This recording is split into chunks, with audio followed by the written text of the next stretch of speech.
you can find, like, for example, the US ambassador, he's a political ambassador. The Colombian ambassador is a political ambassador. But then, for example, the Argentinian ambassador, he's a career ambassador. So it depends on the country, what kind of ambassador you are. But then at the end of the day, you do have the same goal. And the goal is to promote the relationships between countries. And I want to tell you an anecdote. When I had already accepted the proposal from the president, after a few days, we had a meeting, and I had a lot of plans in my head. Said, okay, Mr. President, we're going to do this on business development. We're going to do this in culture. And I had a lot of things in my mind. And the president was listening and nodding. And after a few moments, he said, okay, those are interesting things, and they all need and could be done. But remember something. We have a large Ecuadorian community in Ecuador. In fact, we have over 100,000 Ecuadorians in Italy as of now. And he said, the first thing that you need to do is make sure you help them. You make sure you go and talk to them. You make sure you understand what their needs are, and then we work to help them. And at the end of the day, what's the government main priority? It's people. So you need to focus on your people, regardless where they are. They could be in Ecuador, they could be abroad. Ecuador, we have more or less 10% of our population abroad. It's a large number. The United States is our largest diaspora. Spain, our second, and Italy, our third. So we have consulates around the country. We have consulates in Lombardia, Milano. We have a consulate general in La Liguria, in Genova. Of course, we have a consulate as well in Rome. And then we have consulates in Napoli. We have a consulate in Firenze and in Perugia. And that it's really where our citizens are. So what are the things that we want to do or we're doing with Italy? As I mentioned, first of all, is being bridge builders for citizens first. We're listening. They need to improve the services that they get in Italy from our government. For example, we have brigades that renew their documents. We are digitalizing the services, so a lot of things you could do online. And we're helping them with training.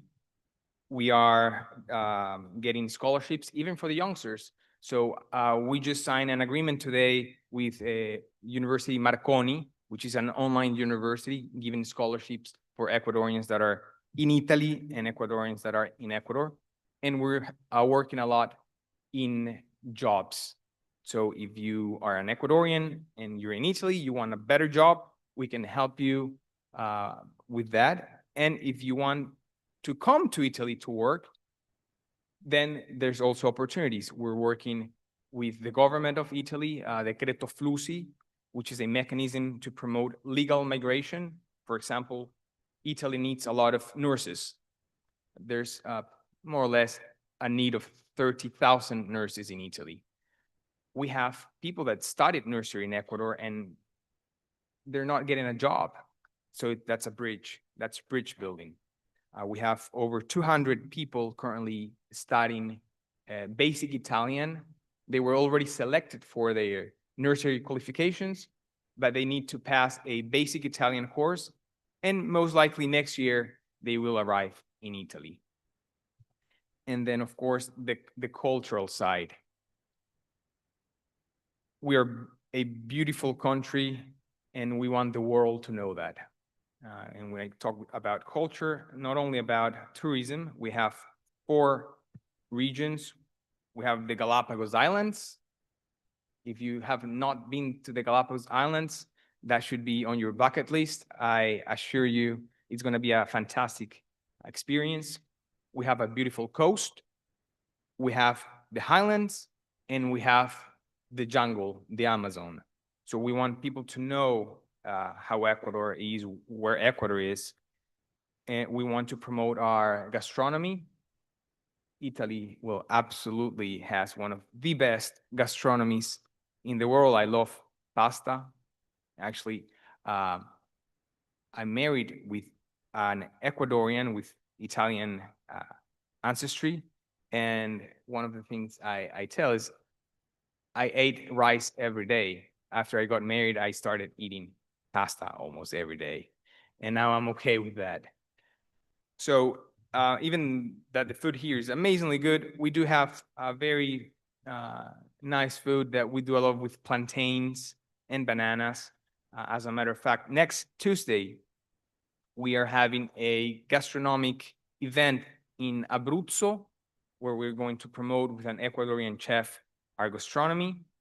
And then, of course, the folklore, so our customs and our dances. Those are things that are important.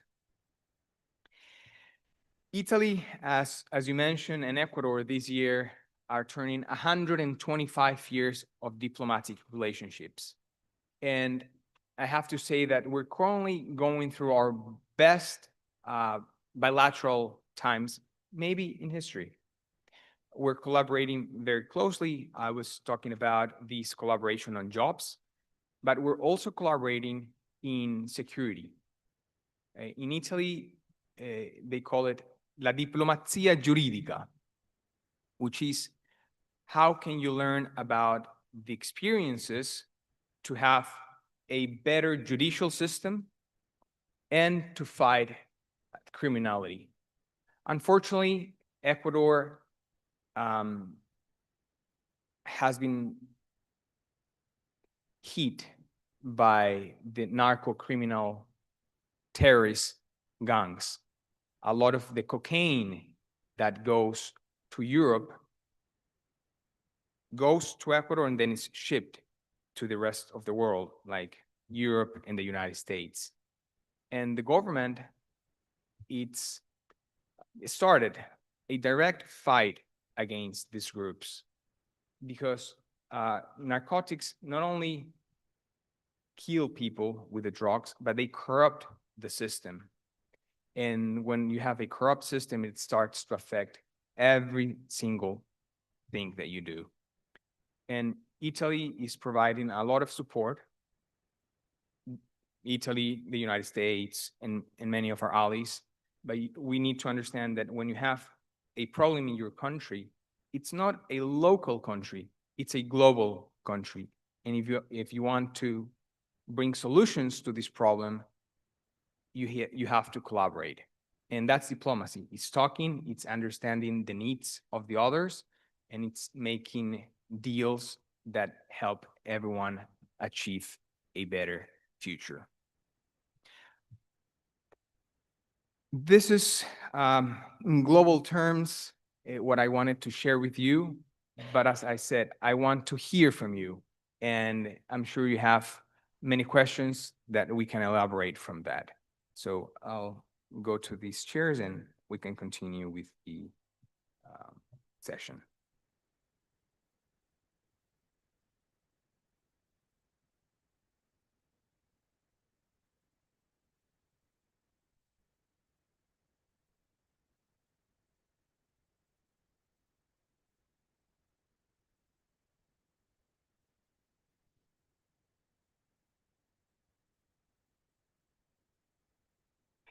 Hello, Mr. Ambassador, and thank you for a nice day here. And I have a question about the current situation in South America. So lately, the Americans are trying to intervene in Venezuela. And my question is, do you think that if the Americans will intervene in Venezuela, we will return to the same period that was before in America, when the United States had been intervened to change government that they don't like during the Cold War, or in Argentina, in Chile and other countries, or even before the Second World War, like in the Banana Republics. So what do you think about that? Would you like to take more than one question at a time or answer each one? We can take one question. Okay, perfect. So you mentioned a current situation with the United States and Venezuela. What I can tell you is that what President Trump has said is that he's worried about drugs, and he has been deploying some military force to control the drug-related problem. I can talk about the drug problem that we have in Ecuador. In Ecuador, we have a cocaine problem. A lot of the drugs are going to Ecuador and then being exported. And what we need to do with the United States, with Italy, with Colombia, with Peru, with all the countries that are around us, is to control that traffic and to go to the root causes. Because as I was mentioning, when you have drugs in your country, they're not only killing people who use the drugs, they're killing the whole environment. When violence exploded in Ecuador, that was about 2-3 years ago. What happened is that trafficking went from being big level trafficking, exporting, if you want to say exporting tons of cocaine, to doing micro trafficking in the cities, because the cartels stopped paying the local gangs with money, and they started paying them with drugs, and they had to sell drugs to get money. And when you start selling drugs in small communities, micro trafficking, you need to take control of that zone. So one gang wants to sell here, the other one wants to sell here as well, so they fight with each other. And you need to bring peace back to the communities. You need to bring peace to the country. So you need to use the power of the government to stop those criminal groups from contaminating people.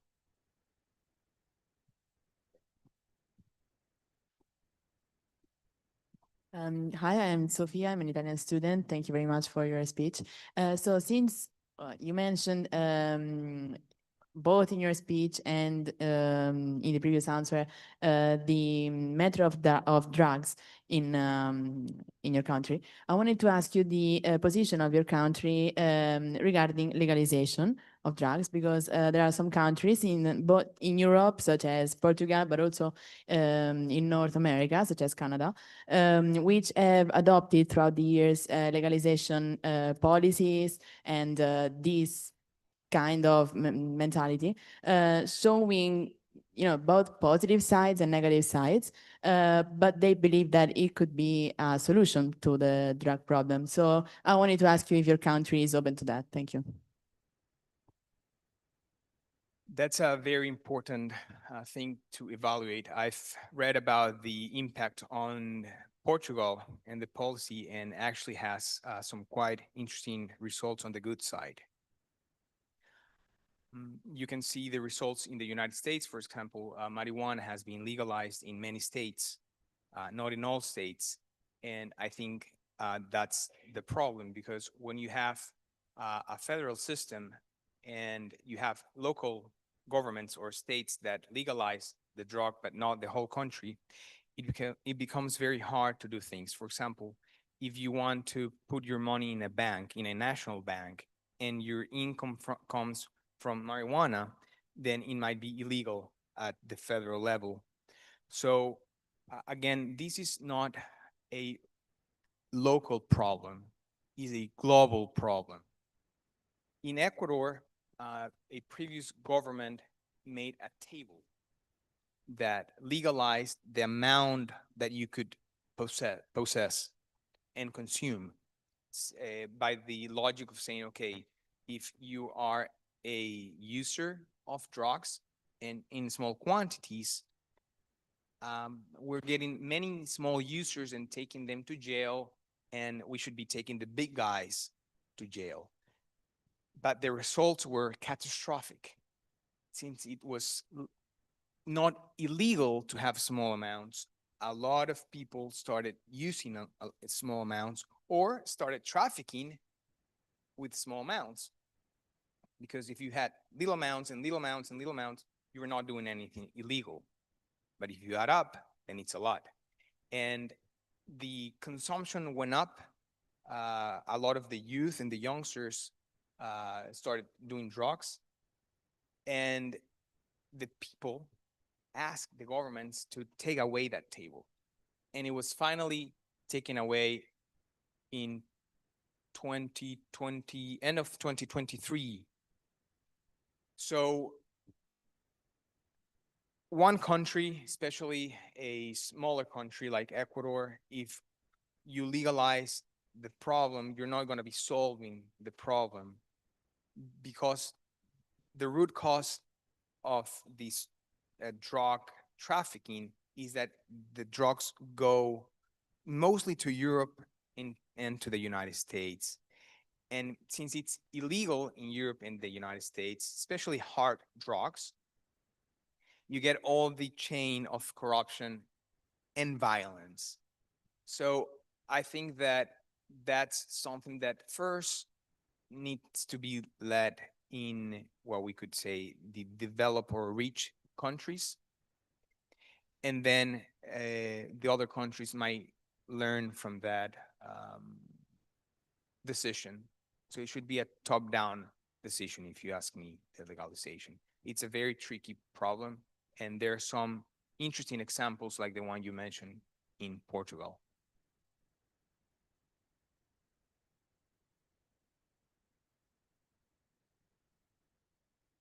Hello, my name is Gabriela. Thank you for your speech.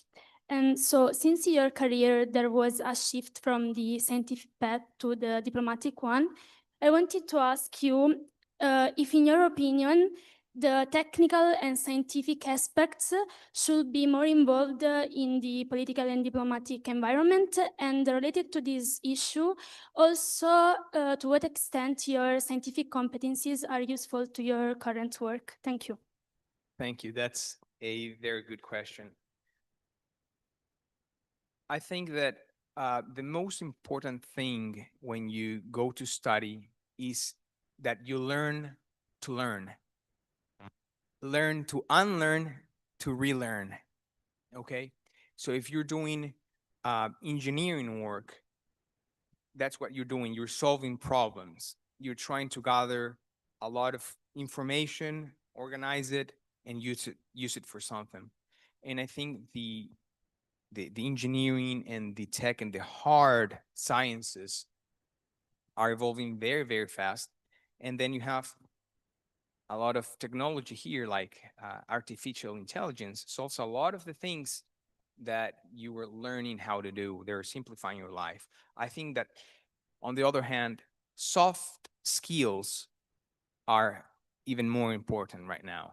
And I believe that soft skills are actually the future, because how you relate with people, how you can convey a message, how can you receive a message, it's what will help you more than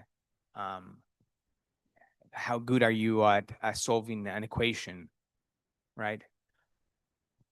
But it's important to have the tools that allow you to have critical thinking and open minds to do things. I think that my engineering background provided some of that analytic skill, but in diplomacy, analytics are good to a point. Then you need to know how to relate those things and convey the message. I do believe that how you handle a situation, how you approach situation, it's the most important to get a good result.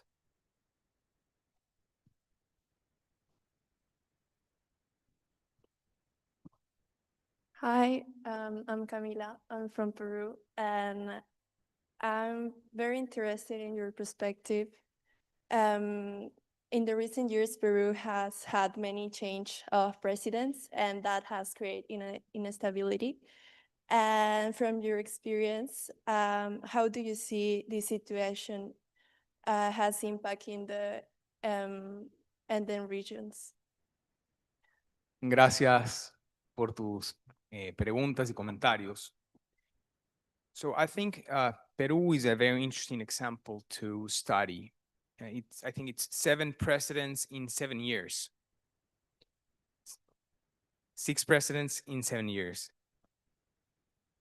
It's a lot. But if you see, Peru has a very stable economy. Peru has been able to have a country policy that is not really dependent on the president that's sitting on the president's chair, but it's a national policy. So if you see the Peruvian national brand has been for years promoting the country, the economy, it's growing. So I think that even though you have these changes of government like almost every year, the national plan keeps going ahead. Maybe the question should be, what could happen if there's political stability in Peru? Maybe you can grow way more. But for me, it seems that Peru has been doing some good work in general. Yeah. Con gusto.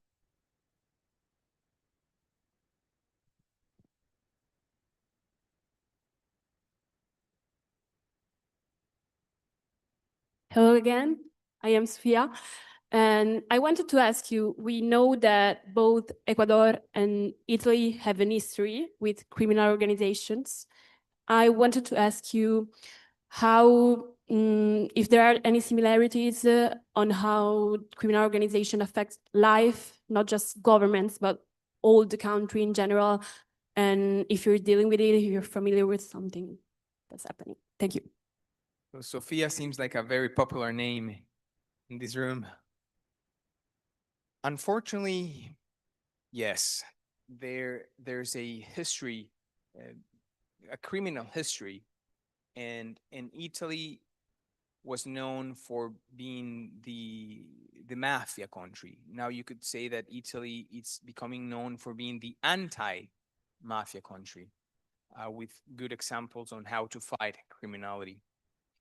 And when you think about criminality, it's a holistic approach. So you need to have strong judicial institutions. We are collaborating with many countries to make stronger institutions, a lot with Italy. You need to address the money problem. There's a Falcone Borsellino that he used to say, follow the money. So you need to know, if you want to hit the criminal groups, you have to hit them in the money generating process. So you have to have in Italy, you have Guardia di Finanza. In Ecuador, we have a similar, not a police branch, but an institution, La UAFE, and they look where money laundering is taking place. So we are doubling the efforts to go after illicit money. And we're really not a drug producing country. We became a transit country, unfortunately, a hub. So it was very easy to bring drugs to Ecuador, to store them, and then to ship them back, to launder the money, and nothing happened. So our effort right now is to make it unattractive. So if you are a criminal, Ecuador is not attractive to you.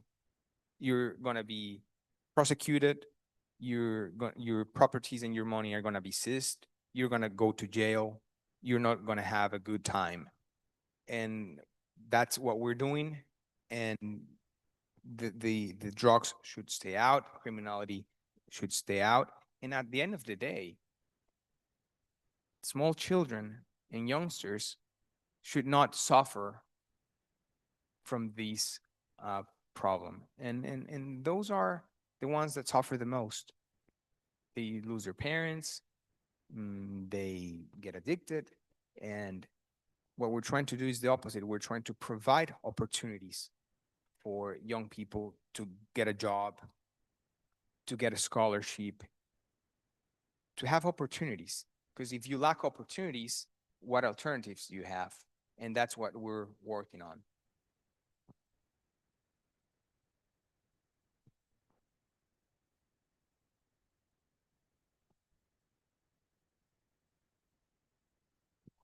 Good afternoon. Thank you for your speech.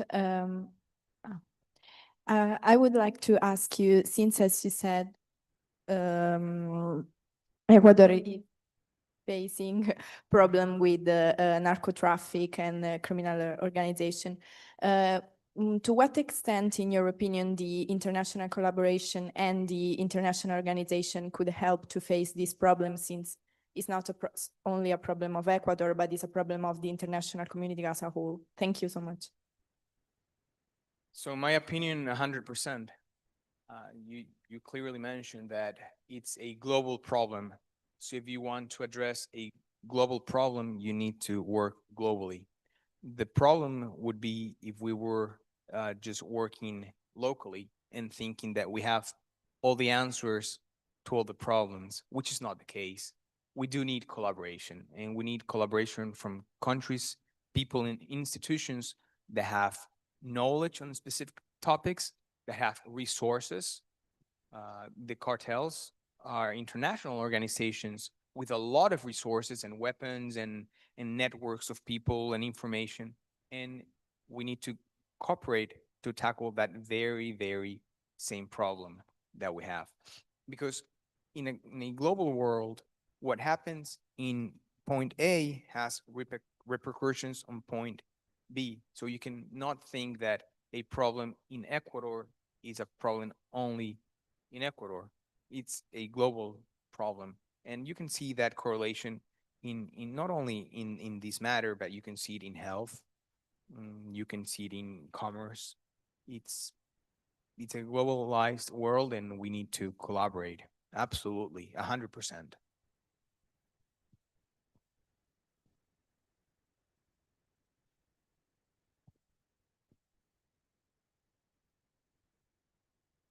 Hello, my name is Ricardo. How would you describe the current state and the future prospect of Ecuador relationship with the United States under the new Trump administration? So Ecuador is a country that has many partners around the world. When we talk about commerce, for example, the US is our largest trading partner, but China is a very important trading partner for Ecuador. The European Union is a very important trading partner. Russia is a very important trading partner. So we need to trade with all the countries. For example, the United States that put some tariffs to Ecuador, as it did to the European Union and many other countries. And we're negotiating. President Trump says he has the art of the deal, and he likes to make deals, and we're making deals. And some of the tariffs already went down. There's a probability that our main exports to the United States will have a tariff of 0, and that would be very good for the exporters. So President Trump has a policy and some ideas on how things should be run, and that's his policy. And as the Ecuadorian government, we try to work with all governments in ways that are mutually beneficial for both countries, and most importantly, for our citizens.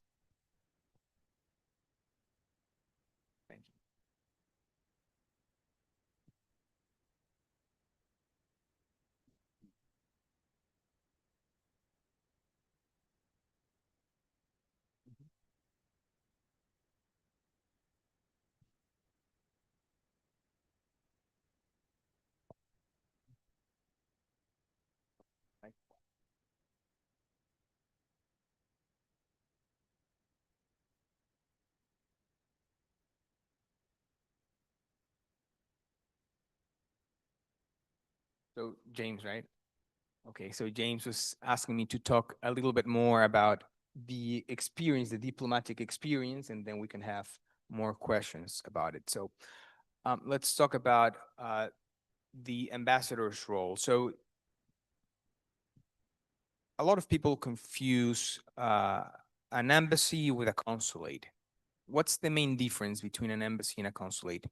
An embassy deals with the relationships with countries, and the consulates deals with the citizens. So as an ambassador, my main responsibility, theoretically speaking, is with the countries. In my role, I have two hats. One is the ambassador to Italy in the concurrent countries, Greece, Albania, Macedonia del Nord, Slovenia, and Montenegro. And the other role is the representative to the United Nations agencies in Rome. You have FAO, which is the Food and Agricultural Organization, the WFP, which is the World Food, and IFAD, which is the International Fund for Agricultural Development. Two roles that complement each other. And the multilateral role is actually quite interesting. I think that multilateralism has been hit in the past years, but it's quintessential for nations to work together. Last week we had the World Food Forum at FAO. I don't know if any of you were able to visit FAO last week, but it's a fantastic forum because thousands of people gather to talk about how to solve world's hunger. We still have over 673 million people that suffer from hunger every day, but statistics have been improving. If you see, FAO was founded 80 years ago, and more or less 2/3 of the world's population had hunger. Today, it's down to 8% of the population. It's a lot of people still, but the improvement has been amazing.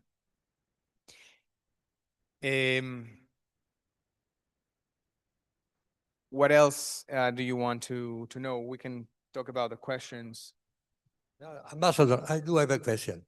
I know that Ecuador is associated to Mercosur, that is this organization. Yeah. And Europe has just signed, it has to be ratified, but it has signed an agreement for especially agriculture, commerce and agricultural development. What means to be an associate and a member, first? And second, what do you see as a future after that this agreement is in a way implemented? Yeah, that's a good question. So Ecuador, it's not a member of Mercosur, and the difference is that we're not a country that's directly involved in the Mercosur proper. We're a member, saying that we could partake in some part of the process. We do have an agreement with the European Union. We signed a free trade agreement with the European Union. I think it was about 2019, 2017, maybe. And the results have been very good for Ecuador. The products are complementing. You're talking about Mercosur. Mercosur was probably on the making for 15, 20 years, and it was just signed this year. And the problem is that farmers in Europe were scared that products will come with lower cost and maybe not respecting some rights or some regulations from Europe. But at the end of the day, those agreements, what they try to do is they try to complement the needs of the different countries. For example, we export a lot of primary products to Europe: shrimp, bananas, flowers, cacao to make the chocolates, fish, and we import machinery, cars. So we're complementing, and then the tariffs went down so people can have better products for less money. I hope that, for example, Mercosur, which is gathering some of the largest or the largest economies in South America, will grow, and then the associate countries might become members, and we will have a larger membership group with the EU and Mercosur. So I'm very positive about these agreements, and I think agreements and low tariffs at the end of the day benefit people.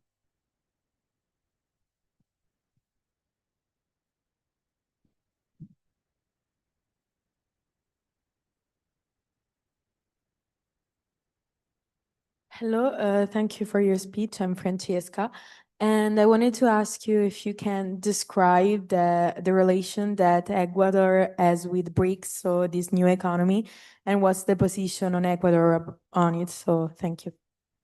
Thank you. So BRICS, we're saying in Brazil, it's one of the world's largest economies. It's definitely the largest economy in Latin America.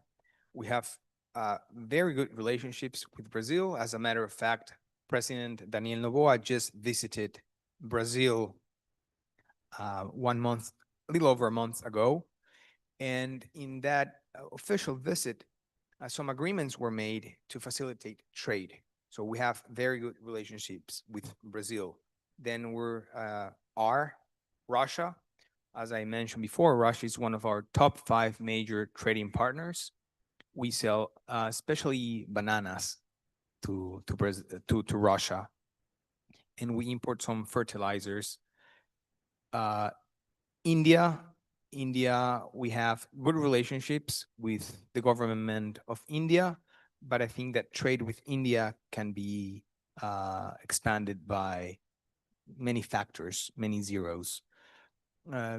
India is developing amazingly fast. They're growing at a rate that's probably an envy for anyone in the world, and they have a lot of technology.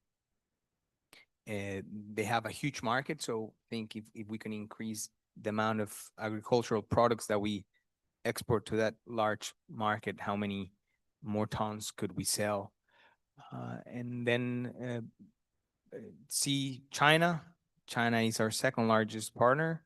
We just signed a free trade agreement with China, which is improving our exports. And also we're importing more products from China.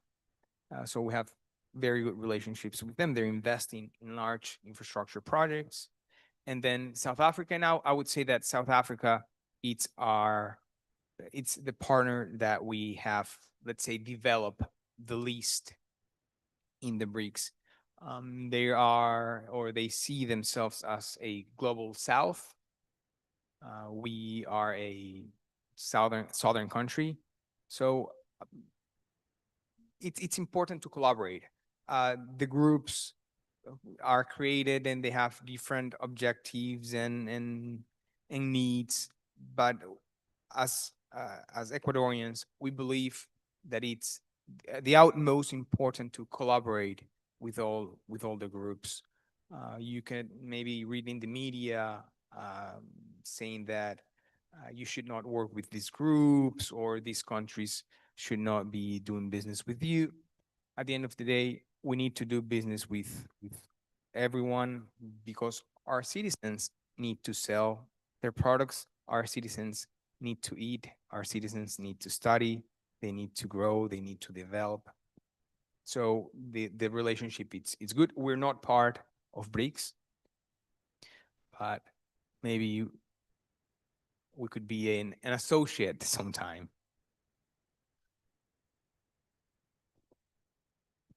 Hello, my name is Aurora, and thank you so much for your speech. I wanted to ask you something about like the relationship with Colombia and Mexico, since you share the very important problem of international traffic of narcotics. And yeah, thank you. So the question, it's on the relation. Can you elaborate a little bit more? Yeah. Like diplomatic relations, yeah, in those terms, since we talked about like the fact that we should like see this problem as global. Yeah. And we should cooperate about it. Sure. So thank you for the question. Unfortunately, we share the same problem. Colombia, it's a large cocaine producer, and the drug permeates to Ecuador and then it's exported, and a lot of that it's done by Mexican cartels. So it's easy. Then you can perfectly see that it's a global problem. It's not an Ecuadorian problem. It's a global problem, and they have their local policies on how they will tackle that. What we do is we collaborate when we can, and we try to fight it regardless where it comes from.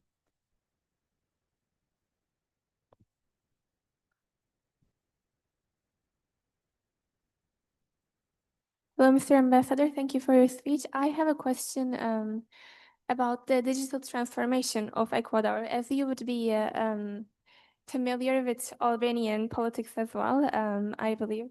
In the recent UNGA, Albanian representatives were very worried about developing countries falling behind with the coming digital transformation and AI.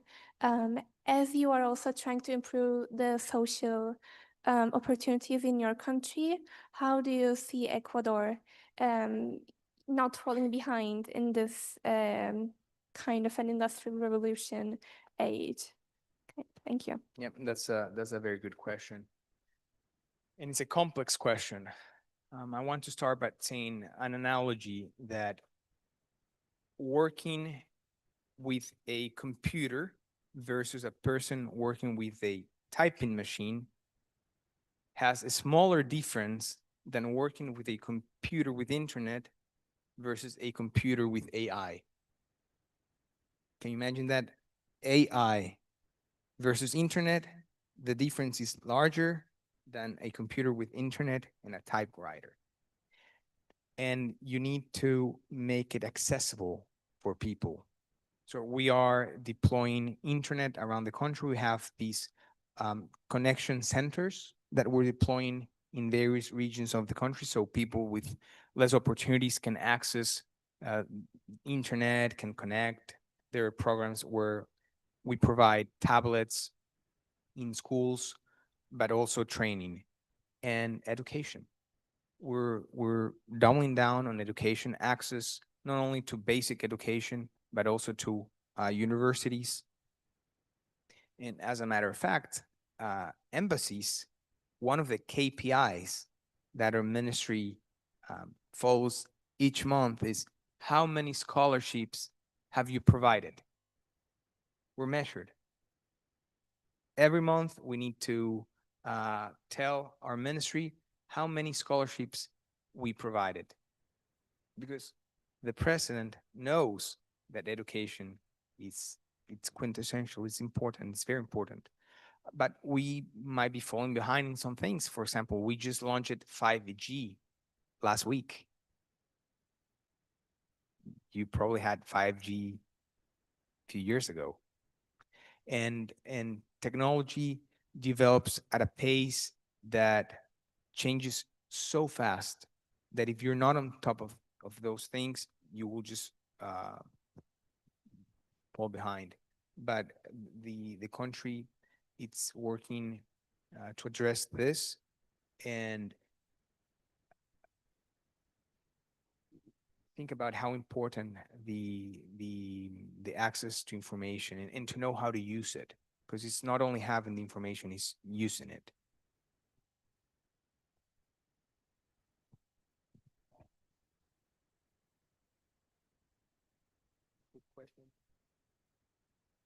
I have a question related with the relation about Ecuador and, space program. I know there is the Ecuadorian Space Agency. What are the current, perspective that the country has toward the space?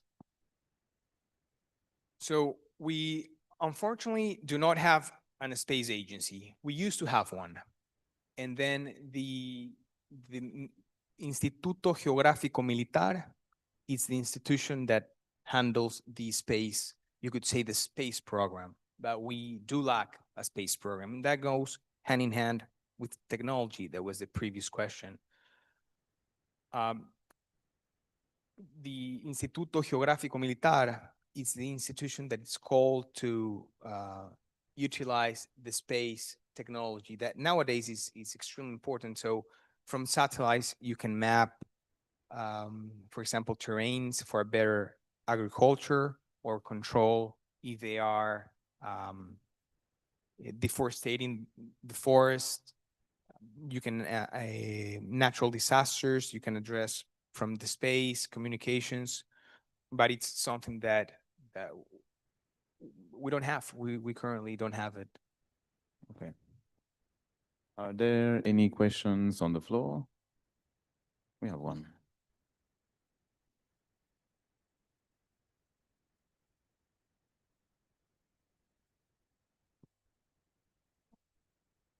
Hello, I'm Cecilia, and I wanted to ask, since Ecuador might share some of its challenges with other neighbor countries in South America, when it comes to diplomatic relations, does it become like a strength to collaborate together, or can it sometimes be element of division between the countries? Thank you.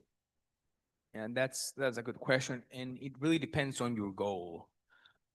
So for example, if you want to sign a free trade agreement, if you do it in a group, it might be harder and take longer. For example, Mercosur were for many, many years. I think it was 10, maybe 15 years that they were negotiating the agreement with the European Union. We did it by ourselves directly, and it took us maybe 3 years, 4 years. So it's sometimes it's easier to do it directly. But for other things, it's definitely better to do it in group. If you want to fight crime, for example, then I would say definitely you need to work together to address those problems. Or if you want to develop a space agency or a space program, then it's probably better to do it in a group with more support. Are there any other questions? Okay, Ambassador, do you have any closing remarks for this session? Yeah, so what I would like to say is, first, it's been my pleasure to be here today with all of you, sharing some thoughts and answering some very interesting questions. And I would say that don't wait for the perfect time to act. Don't wait to have that other master degree or have these many years of experience. Go ahead, look for the opportunities, take leadership, act, and most importantly, try to get things done. There's a lot of examples of people that explain you how things should be, or the government should do like this, or they should have done it like that. Go ahead and do it. Just get it done. You can improve it later. You can always make it better and continuously improve it. And the youth are not the future, the youth are the today. And actually, that's what happened in our country. Our country decided, the youth decided not to wait, but to take the opportunities and lead. And so we have a young president with young ministers and with young ambassadors and with young consuls, and things are getting done. And the people is happy. The president was reelected, and we are having a referendum 16th of November. And I think the people will respond with a yes to the questions that the government is making. And I think if he wishes to, he will be reelected because the country understands that this energy and this youth is what it's needed. So thank you. Thank you, Ambassador.